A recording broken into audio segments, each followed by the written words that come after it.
आज अमरावतीच्या नागरिकांनी आमच्या रोड शोला जो प्रचंड प्रतिसाद दिला त्यावरून हे स्पष्ट आहे की या महानगरपालिकेच्या निवडणुकीमध्ये अमरावतीमध्ये भारतीय जनता पक्षाला पूर्ण बहुमत या ठिकाणी मिळणार आहे।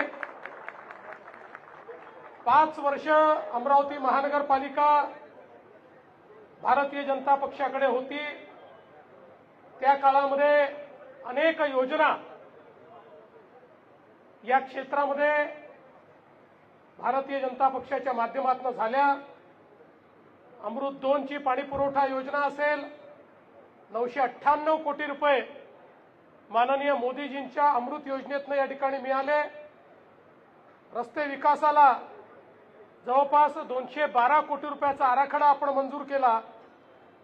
आणि एवढंच नाही तर दक्षिण एशियातील सर्वात मोठी विमान प्रशिक्षण संस्था ही देखील अमरावतीमध्ये लवकरच सुरू होते आहे।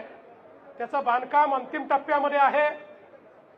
या ठिकाणी वडाळी तलाव पर्यटन विकास असेल, बडनेरा सांस्कृतिक भवन असेल, पीएम ई बस सेवा असेल, वेगवेगळ्या प्रकारचे सौंदर्यीकरण असतील, अशा अनेक गोष्टी रस्त्याच्या, पाण्याच्या, भुयारी गटाराच्या, तलाव सुशोभीकरणाच्या या ठिकाणी भारतीय जनता पक्षाच्या या कारकिर्दीमध्ये आपण केल्या। अमरावतीला टेक्सटाईल पार्कच्या माध्यमातून रोजगाराची मोठी संधी मिळवून दिली आणि आता माननीय प्रधानमंत्र्यांनी पीएम टेक्सटाईल पार्क देखील अमरावतीला दिल्यामुळे पुढच्या काळामध्ये लाखो लोकांना या ठिकाणी रोजगार प्राप्त होणार आहे आणि त्या दृष्टीने देखील अमरावती आता सज्ज होत आहे। पुढच्या काळात अनेक कार्यक्रम आम्ही हातामध्ये घेतले आहेत। पर्यावरणपूरक वाहतूक धोरण असेल, सुशोभीकरणाचं पार्किंग असेल, सुलभ शौचालय असतील, स्मार्ट आणि इंटेलिजंट वाहतूक प्रणाली असेल, भुयारी गटार योजनेचा अजून एक टप्पा 256 कोटीचा, अंबा नाला पुनरुज्जीवन 100 कोटी रुपये, असे अनेक कामं हे आता हातामध्ये आम्ही घेतो आणि त्यातनं मोठ्या प्रमाणात आपण काम करणार आहोत। आपल्याला माहिती आहे अंबादेवीचा जो प्रकल्प आहे 200 कोटी रुपयाचा, त्यालाही राज्य सरकारने मान्यता दिलेली आहे।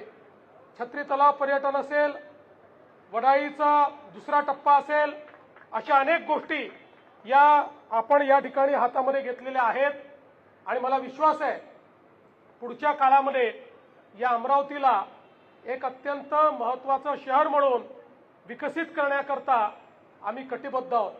आपल्याला कल्पना आहे की भाऊसाहेब पंजाबराव देशमुखांनी या अमरावतीमध्ये आणि मग पश्चिम विदर्भ आणि विदर्भामध्ये शिवाजी शिक्षण संस्थेच्या माध्यमातून शिक्षणाचा प्रचार आणि प्रसार केला आणि आज अमरावती आणि या परिसरामध्ये मोठ्या प्रमाणात आमची मुलं शिकतायत आणि आमच्या मुलांची इच्छा आहे की अमरावतीमध्ये आयटी देखील आलं पाहिजे।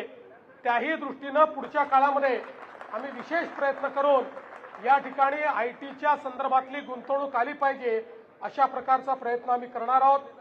आज खरं म्हणजे मला फार उशीर झालाय कारण मला अकोल्याची सभा करायची आहे आणि एअरपोर्टवरनं 5:30-6 नंतर फ्लाईट तिकडच्या उडणार नाही, त्यामुळे मी अधिक या ठिकाणी बोलणार नाही। पण मी सर्व माध्यम प्रतिनिधींचे मनापासून आभार मानतो की आपण देखील या ठिकाणी थांबलात आणि अमरावतीच्या जनतेला आश्वस्त करू इच्छितो पुन्हा एकदा भारतीय जनता पार्टीवर तुम्ही या ठिकाणी विश्वास दाखवल्यानंतर अमरावतीला या महाराष्ट्रातले एक आधुनिक शहर म्हणून आम्ही तयार करून दाखवू हा विश्वास व्यक्त करतो आणि थांबतो। धन्यवाद।